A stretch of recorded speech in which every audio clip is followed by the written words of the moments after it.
Şuna acayip Mekke olmadan ovqat meselesinde ki çünkü bize maşakkata vardı. Peygamber aleyhisselam el-haccü maşakkatun dedi. Öyle rahat faragat yok. Lakin yaxshi ishlar qilingan. Bize baganda palatkalarda matobalara da hazır olsa sinus panelden asobik qamsaya qo'ydi va ventilyatsiyani. Endi shularning ichida bizlar Xudoy taolo hajga chaqirgani sababdan shu mashaqqatlarda bizlarni toblab, gunohimizni kechirib, hajimizni qabul qilgan.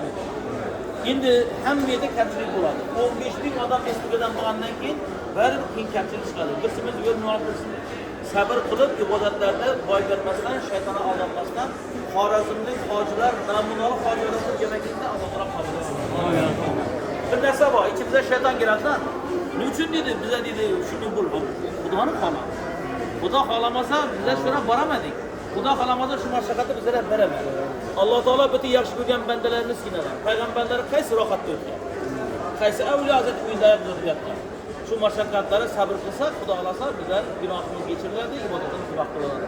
Xorazmlik hojilar deganda 50 boshli atrofidan jipslashib bir so'z, bir gap ketish kerak. Allohu akbar, la ilaha illalloh, labbayk Allohumma labbayk deb turib birga yurish kerak bo'ladi.